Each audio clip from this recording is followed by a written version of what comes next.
The morning air was cold and still when Captain Thomas Henley arrived at Clarence's house. His boots echoed against the cobblestones. He had served the royal family for 17 years. Every morning was the same. Check the gates. Review the schedule. Stand watch. But this morning would be different. Thomas didn't know it yet.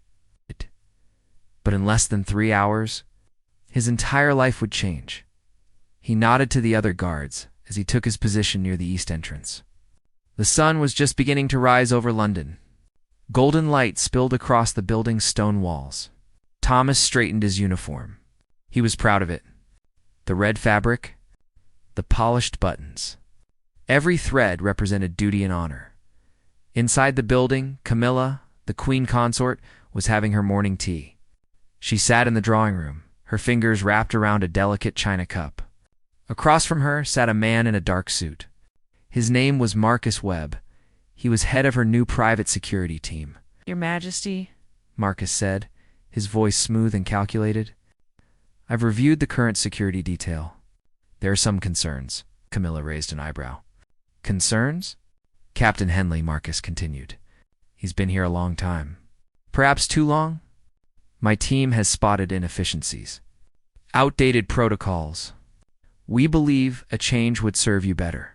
Camilla set down her cup. She trusted Marcus. He came highly recommended. His team was modern, efficient, professional. They wore earpieces and dark glasses. They moved like shadows. What do you suggest? She asked. Let my team handle the primary security, Marcus said. The old guard can be reassigned. Quietly. No fuss. If you're enjoying this story and want to hear more like it, hit that subscribe button now. You won't want to miss what happens next. Outside, Thomas felt the first drop of rain hit his face. Dark clouds rolled in from the west. He pulled his collar tighter. The wind was picking up. Something felt off. He couldn't explain it. Just a feeling in his gut. Then the door opened. A man in a dark suit stepped out. Not one of the usual staff. Thomas recognized him. Marcus Webb, the private security chief. Marcus walked straight toward him, his shoes clicking with purpose. Captain Henley, Marcus said. His tone was formal, but cold. Yes, sir, Thomas replied.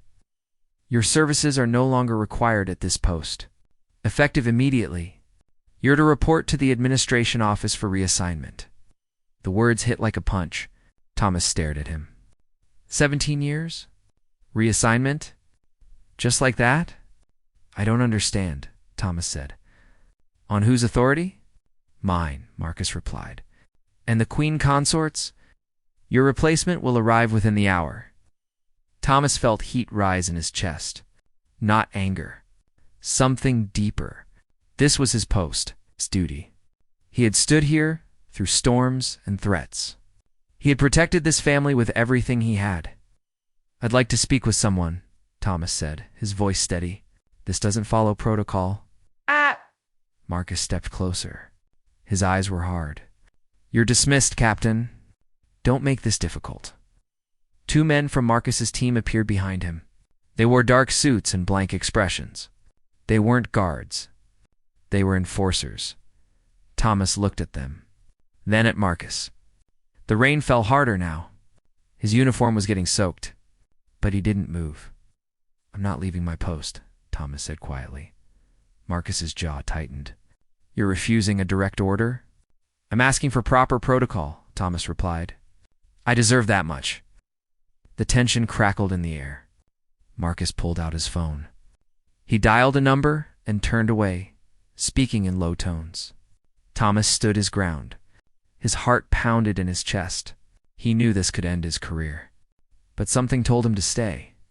What he didn't know was that inside the palace, someone was watching. Someone who would not stay silent. King Charles was in his study when he heard the commotion. He was reviewing documents at his desk, a fountain pen in his hand. The walls around him were lined with books and portraits of his ancestors. This room was his sanctuary, a place of quiet thought. But the voices outside his window were not quiet. He stood and walked to the glass. Rain streaked down the panes. Below, in the courtyard, he saw 3 men in dark suits, and 1 man in a red uniform. Captain Henley. Charles knew him well. Henley had been there on difficult days. On sad days, the captain never asked for recognition. He simply served. Now he was standing in the rain, surrounded. Charles's expression hardened. He turned from the window and walked to the door. His private secretary looked up in surprise as the king strode past him. "Your Majesty, you have a meeting in it. Can wait," Charles said. Outside, the standoff continued. Marcus Webb was growing impatient. He gestured to his men. They stepped closer to Thomas. One reached for his arm. "Don't touch me," Thomas said. His voice was firm, not aggressive, but unmistakable. "You're making this worse for yourself," Marcus said. "Security, escort him. Stop." The single word cut through the rain like a blade. Everyone turned. King Charles stood in the doorway. His coat was unbuttoned. Rain immediately began to dampen his shirt, but he didn't seem to notice. His eyes were fixed on Marcus. "Your Majesty," Marcus said, recovering quickly. He gave a small bow. "This is a security matter. Nothing for you to concern yourself with." Charles walked down the steps, slowly, deliberately. When he reached the group, he stopped in front of Thomas. "Captain Henley," Charles said, "explain what's happening." Thomas stood at attention. Water dripped from his cap. "Your Majesty, I've been ordered to leave my post. I was told I'm being reassigned. No explanation. No warning." Charles turned to Marcus. "Is this true?" Marcus maintained his composure. "Your Majesty, with all respect, this is a matter for the Queen Consort's security team. We've assessed the situation and determined that a more modern approach? Charles's voice was quiet. Dangerously quiet. "Captain Henley has served this family for 17 years. Are you suggesting his service has been inadequate?" Marcus hesitated. He had not expected this.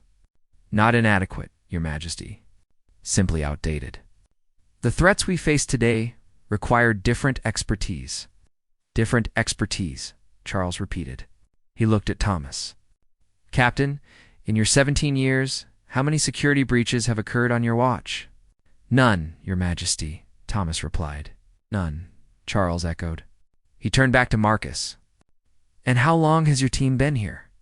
6 weeks, Your Majesty." 6 weeks, Charles said. "And in 6 weeks, you've determined that 17 years of impeccable service is outdated." The other guards were watching now. Household staff had appeared in windows. This was not a private conversation anymore. Marcus could feel control slipping away. "Your Majesty, the Queen Consort. The Queen Consort is my wife," Charles said, "and I respect her deeply. But this is still my household. These are still my guards, and I will not have loyal men dismissed without cause or dignity." The words hung in the air. Marcus's face was unreadable, but his hands clenched at his sides. Charles looked at Thomas. "Captain Henley, return to your post." "Yes, Your Majesty." Thomas saluted. Relief washed over his face. Marcus stepped forward. "Your Majesty, I must protest. This undermines the entire security structure we've established." Charles turned to face him fully. When he spoke, his voice was steel wrapped in silk. "Mr. Webb, you were hired to enhance security, not to dismantle tradition, not to discard men who have proven themselves time and again. If you cannot work alongside the existing guard, then perhaps we need to reconsider your position." The threat was clear. Marcus's jaw tightened. He gave a stiff nod. "As you wish, Your Majesty," good Charles said. He looked around at the assembled men. "Captain Henley stays. His experience is valuable. Your team will coordinate with him, not replace him. Is that understood?" "Understood," Marcus said through gritted teeth. Charles turned and walked back toward the building. But he paused at the door. He looked back at Thomas, who stood straighter than ever, rain still pouring over him. "Thank you for your service," Captain Charles said. "It's my honor." "Your Majesty," Thomas replied. As the king disappeared inside, the tension slowly broke. Marcus and his men walked away in silence. Thomas remained at his post. His uniform was soaked. His hands were cold, but something warm filled his chest. Inside, however, another conversation was about to begin, and this one would not be so simple. Camilla set down her teacup harder than she intended. The porcelain clinked against the saucer. She had been informed of what happened. Marcus had come to her immediately, his face tight with frustration. "He overruled you in front of everyone," Marcus said. "Your authority has been undermined." Camilla didn't respond right away. She looked out the window at the rain. She could see Thomas back at his post, standing as if nothing had happened, as if he hadn't just been at the center of a confrontation. "I should speak with him," she said finally. "With respect, Your Majesty, this sends the wrong message." "If we don't act decisively, I will speak with my husband," Camilla said firmly. "That will be all, Mr. Webb."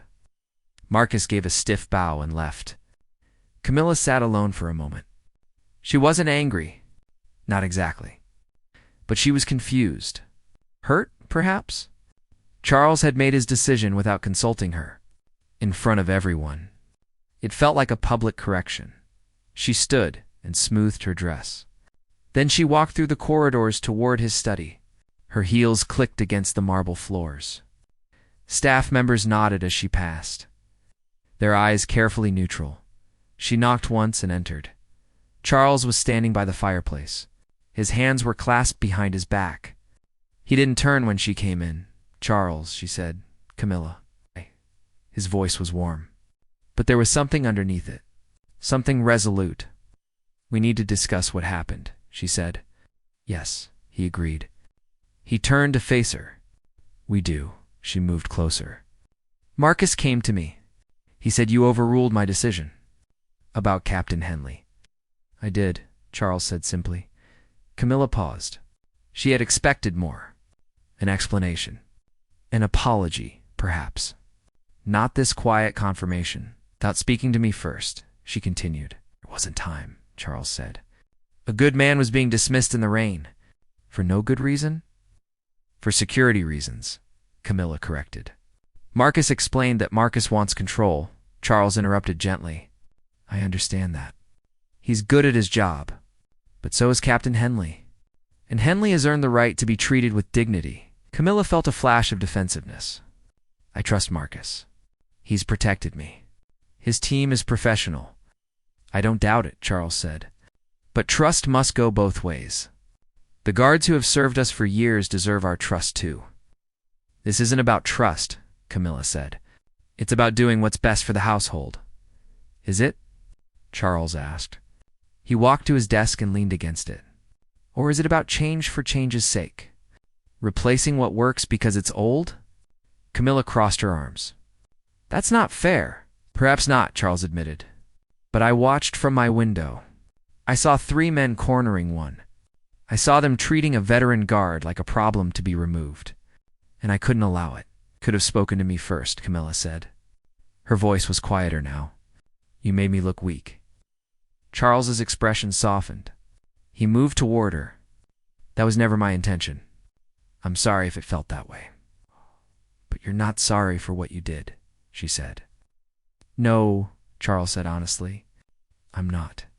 They stood in silence. The rain continued outside. The fire crackled in the hearth.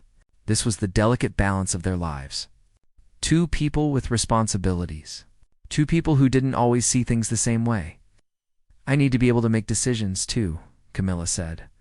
"I need to feel like I have a say in my own security." "You do," Charles assured her, "but not at the expense of good people. We can find a balance. Marcus's team and the traditional guard can work together." "Marcus won't like it. Then he'll have to adjust," Charles said. "Or find another position." "Shh." She looked back at him. There was steel in his voice. The same steel that had made him walk out into the rain. The same steel that had built a monarchy on tradition and honor. "You're very stubborn," she said. "So are you," he replied with a hint of a smile. Despite herself, Camilla almost smiled too. But the moment was interrupted by a knock at the door. "Enter," Charles called. A staff member stepped in. "Your Majesty, I apologize for the interruption, but there's been an incident." Charles straightened. What kind of incident? One of the private security team confronted Captain Henley again. There was an altercation. Captain Henley has been injured. The room went cold. Camilla's hand went to her mouth. Charles's face turned to stone. Where is he? Charles demanded. Medical room, Your Majesty. It's not serious, but Charles was already moving. He strode past Camilla and out the door. She followed, her heart pounding. Whatever divide had been between them moments ago vanished. Now there was only concern. They moved quickly through the corridors. Staff pressed themselves against walls to let them pass. When they reached the medical room, they found Thomas sitting on an examination table. A medic was cleaning a cut above his eye. What happened? Charles asked immediately. Thomas looked up. Your Majesty, it's nothing. Just a misunderstanding. Doesn't look like nothing, Charles said. Asterisk, asterisk, the medic finished cleaning the wound. Thomas winced but said nothing. Blood had dried on his temple. His uniform was disheveled. Charles stood with his arms crossed, waiting. Captain Charles said, I need the full story. Thomas glanced at Camilla. She stood in the doorway, her face pale. He didn't want to make this worse, but he couldn't lie. After you left, I returned to my post, Thomas began. About an hour later, one of Mr. Webb's men approached me. He said I needed to come with him, that there were questions about my conduct. What questions? Charles asked. He didn't say. I asked to see documentation. He refused. When I declined to leave my post without proper orders, he became aggressive. Aggressive how? Thomas hesitated. He grabbed my arm. Tried to physically remove me. I defended myself. During the struggle, I hit the corner of the gate. Charles's hands clenched into fists. Where is this man now? I don't know, Your Majesty. Charles turned to a staff member in the hallway. Find Mr. Webb. Bring him here now. The staff member hurried away. Charles turned back to Thomas. You defended yourself, as you had every right to do. I didn't want trouble, Thomas said quietly. I just wanted to do my job. Camilla stepped into the room. She looked at Thomas's face. The cut. The bruise forming around his eye. She felt something twist in her stomach. Guilt. This man had been hurt because of decisions she'd approved. Captain Henley, she said softly. I'm sorry this happened. Thomas looked surprised.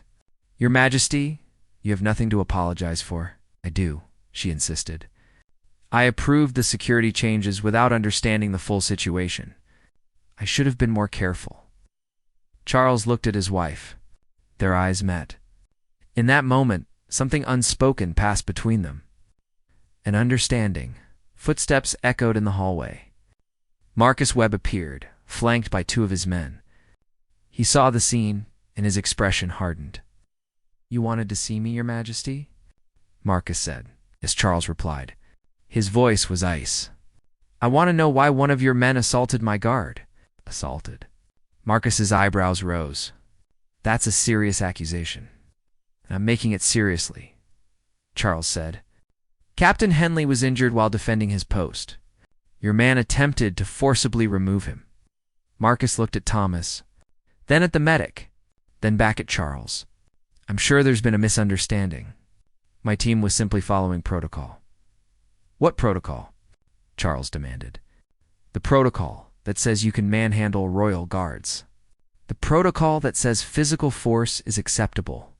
With respect, Your Majesty, Captain Henley was being insubordinate. He refused to direct orders. My man was within his rights. He was within nothing, Charles snapped. This is not your private security company. This is the royal household. There are procedures, chains of command. You don't get to enforce your will through violence. The room was silent. Even the medic had stopped moving. Marcus's face was a careful mask, but beneath it, anger simmered. Your Majesty, Marcus said slowly, if you're questioning my team's methods, then perhaps I'm not the right fit for this position. Charles stared at him. Perhaps you're not. Camilla stepped forward. Charles, but Charles raised a hand. Mr. Webb, your contract is terminated. Effective immediately. You and your team will leave the premises by end of day. Marcus's composure cracked. "You can't be serious." "I'm entirely serious," Charles said. "You came here to provide security. Instead, you've created conflict. You've undermined loyal staff. And now one of my guards has been injured. That's unacceptable." Marcus turned to Camilla. "Your Majesty, surely you see." Camilla looked at him. She thought about the conversations they'd had, the trust she'd placed in him, the modern efficiency he'd promised, but she also looked at Thomas, at the blood on his face, at the quiet dignity in his eyes. "I agree with the king," she said quietly. Marcus's face went pale.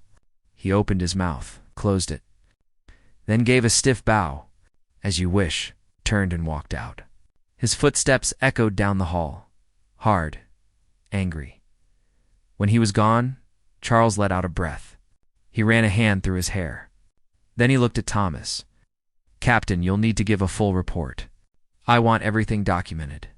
If this man crossed legal lines, there will be consequences." "Yes, Your Majesty," Thomas said. "Take the rest of the day," Charles added. "Get that I looked at properly." "That's an order." Thomas nodded. "Thank you, Your Majesty." Charles turned to leave, but Camilla stayed. She walked closer to Thomas. The medic stepped back, giving them space. "Captain," Camilla said, "I owe you an apology. A proper one." Now Thomas shook his head. "Your Majesty, please," she interrupted. "Let me say this. I made assumptions. I wanted change without understanding what I might be giving up. You've served this family faithfully. I should have honored that." Thomas's eyes softened. "You were trying to do what you thought was right. That's all any of us can do." Camilla smiled sadly. "You're more gracious than I deserve." "You're the queen," Thomas said simply. "You deserve respect. Always." She reached out and gently touched his shoulder. "And so do you, Captain." She left the room. Thomas sat alone with the medic, who resumed bandaging his head. Outside, the rain had finally stopped. Sunlight broke through the clouds. It streamed through the windows, painting everything gold. But the story wasn't over yet, because sometimes the aftermath is harder than the conflict. Asterisk the next morning. Thomas arrived at Clarence's house earlier than usual. The sun was still hidden behind the horizon. The streets were empty. He wore his uniform with fresh bandages hidden beneath his cap. The cut above his eye throbbed, but he ignored it. He expected whispers, stares. The household staff would have heard everything by now. Stories like this spread quickly in the palace walls. But when he arrived, something unexpected happened. Every guard on duty stood at attention, not because a royal was passing, because of him. Captain Reynolds, a fellow veteran, gave him a firm nod. "Good to have you back, Captain." "I was only gone a day," Thomas said. "It felt longer," Reynolds replied. Other guards approached throughout the morning. They didn't say much. A handshake here, a clap on the shoulder there. But the message was clear. They stood with him. They always had. Inside the palace, the atmosphere was different. Staff members moved quietly, efficiently, but there was tension in the air. Marcus Webb and his team were packing their equipment. They had until noon to leave. Charles watched from his study window. He saw the dark vans being loaded. He saw Marcus directing his men with sharp gestures. The king felt no satisfaction, only a deep tiredness. Change was necessary sometimes, but it came with a cost. Camilla found him there, standing at the glass. "They'll be gone soon," she said. "Yes," Charles replied. She moved beside him. "I've been thinking about what you said yesterday, about tradition and loyalty." Charles looked at her. "And you were right," she said. "I was so focused on improving things that I forgot to value what was already good." Charles reached for her hand. "We both learned something. That's what matters." Camilla squeezed his fingers. "Do you think the staff will forgive me?" "There's nothing to forgive," Charles said. "You acted in good faith. Everyone knows that." They stood together in silence. Outside, the last of Marcus's equipment was loaded. The man himself appeared, walking toward the building. He stopped at the entrance and looked up. For a moment, his eyes met Charles's through the window. Then he climbed into a van and was gone. That afternoon, Charles called a meeting with the security team. All the traditional guards assembled in the main hall. Thomas stood among them, his posture straight despite the pain in his head. Charles entered the room. Everyone snapped to attention. At ease, Charles said. They relaxed, but only slightly. The king walked to the center of the room. I want to address what happened yesterday. Captain Henley was treated unfairly. That was wrong. It will not happen again. He paused. This household has survived for generations because of people like you. People who serve with honor, who stand in the rain and the cold, who ask for nothing except the chance to do their duty well. Thomas felt heat behind his eyes. He blinked it away. I want you to know, Charles continued, that your service is valued. Not just by me, but by this entire family. Changes will come. They always do. But change should never come at the expense of dignity. Charles looked directly at Thomas. Captain Henley, would you step forward? Thomas's heart jumped. He walked to the front of the room. Stood before the king. Charles reached into his jacket and pulled out a small box. He opened it. Inside was a medal. The Royal Victorian Medal. It was given for personal service to the sovereign. For 17 years of exemplary service, Charles said. For loyalty that never wavered. For standing your ground when it mattered most. He pinned the medal to Thomas's uniform. The room erupted in applause. Thomas felt his chest tighten. He saluted the king, his hand trembling slightly. Thank you, Your Majesty, he managed to say. Thank you, Captain, Charles replied. As the meeting ended, guards surrounded Thomas. They congratulated him. Shook his hand. Reynolds clapped him on the back hard enough to make him stumble. Drinks tonight, Reynolds announced. On me, on all of us, another guard corrected. Thomas laughed. Really laughed. The tension of the past 2 days finally broke. He felt light, grateful, alive. Later that evening, Camilla made her own gesture. She invited Thomas to a private audience. He arrived at her sitting room, nervous and unsure. But she greeted him with warmth. Captain, she said, please, sit. He sat, uncomfortable in the fine chair. I wanted to speak with you personally, Camilla began. What happened was partly my fault. I should have been more careful. More aware? Your Majesty, truly, there's no need there is, she insisted. I've learned something important. That new isn't always better. That experience has value. You taught me that. Thomas didn't know what to say. So he said, the only thing he could. I just want to serve. You do, Camilla said. Beautifully. I want you to know that I trust you, completely. If you see something wrong, if you have concerns, I want you to feel comfortable bringing them to me. I will, Your Majesty, Thomas promised. She smiled. Good, now go enjoy your evening. I hear the guards are celebrating. Thomas stood and bowed. As he left, he felt something shift. This wasn't just his workplace anymore. It was home.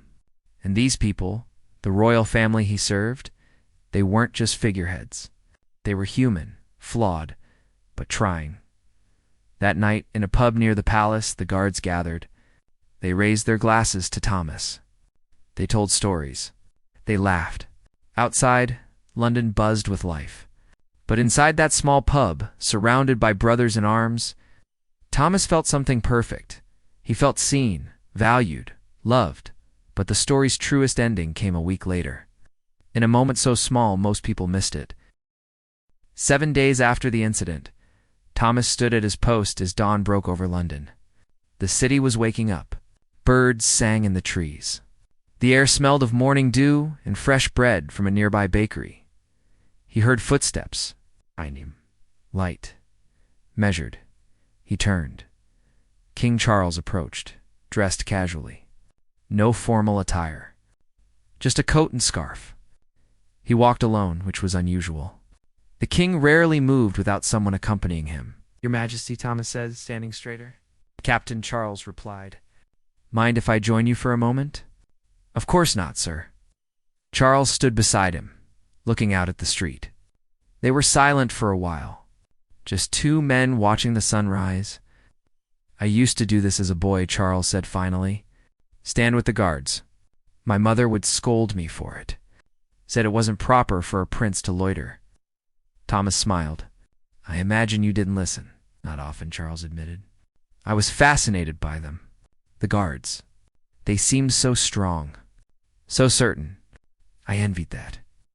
They were just doing their job, Thomas said. Like I do. Yes, Charles agreed. But that's the remarkable thing. You make it look simple. But it's not, is it? Standing here day after day, watching, protecting, never asking for recognition. Thomas didn't know what to say. So he said nothing. I wanted to thank you, Charles continued. Not formally. Not in front of everyone. Just here. Between us. For what, Your Majesty? For reminding me what loyalty looks like, Charles said. For standing your ground. For not backing down when it would have been easier to walk away. Thomas felt his throat tighten. I was just doing what felt right. Exactly, Charles said. That's what makes it extraordinary. You didn't do it for recognition. You did it because it was right. They stood in comfortable silence again. A car passed on the street. Someone walked a dog in the distance. Life continued, ordinary and beautiful. I worry sometimes, Charles said quietly, that in our pursuit of progress, we forget the value of what we have. People like you, traditions that work, bonds that have been built over years. Change isn't bad, Thomas offered, but it should honor what came before. Wise words, Charles said. He looked at Thomas. You should have been an advisor, Thomas laughed. I'm much better at standing still, Your Majesty. Charles smiled. Then I'm grateful you're doing exactly that. He clapped Thomas gently on the shoulder. Carry on, Captain. Yes, Your Majesty. Charles walked back toward the building, but he paused at the door. He turned back one more time. Captain? Yes, sir. If you ever need anything, you come directly to me. Understood? Understood, Thomas replied. The king disappeared inside. Thomas remained at his post. The sun climbed higher. The city grew louder, and Thomas felt something he hadn't felt in years. Peace. Not because everything was perfect. It wasn't. It would be more challenges, more changes, more moments of uncertainty. But he knew now that he belonged here, that his service mattered, that in a world obsessed with what's new and modern, there was still value in being steady, reliable, present. Weeks passed, then months. The incident became a story told among the guards. New recruits heard about the captain who stood in the rain, who refused to be moved, whose loyalty brought down an entire security team. But Thomas never told the story himself. He didn't need to. He just showed up, day after day. Rain or shine, he stood at his post. He did his duty, and sometimes when the king passed by, they would exchange a look, a small nod. Nothing dramatic. Nothing that would make headlines. Just two men who understood each other, who recognized that honor isn't loud. It doesn't demand attention. It simply is. Years later, when Thomas finally retired, there was a ceremony, a proper one. The king presented him with another medal, made a speech about dedication and service.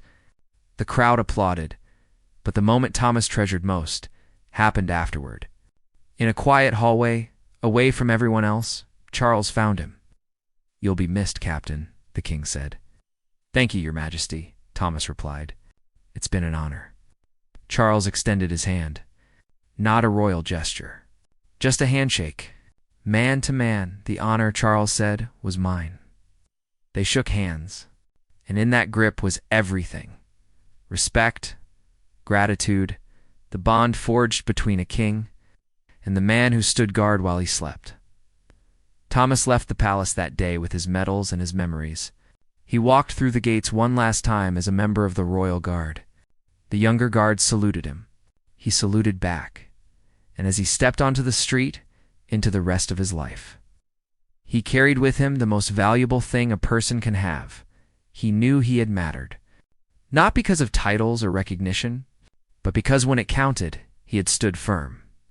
He had done the right thing, and a king had noticed. That evening, London's lights began to glow. A new guard stood at Thomas's old post. Young, eager, nervous. Captain Reynolds walked over to him. "Relax, son. You're doing fine." "I'm just thinking about Captain Henley," the young guard said. "Big shoes to fill." Reynolds smiled. "Then let me tell you a story. About a morning in the rain, about a man who wouldn't back down, and about a king who understood that true loyalty is the most valuable thing in the world." The young guard listened, and the story lived on, because some stories aren't about grand gestures or dramatic endings. They're about the quiet moments, the choices we make when no one's watching, the courage to stand firm when it's easier to step aside. Those are the stories that matter most. Those are the stories that last forever.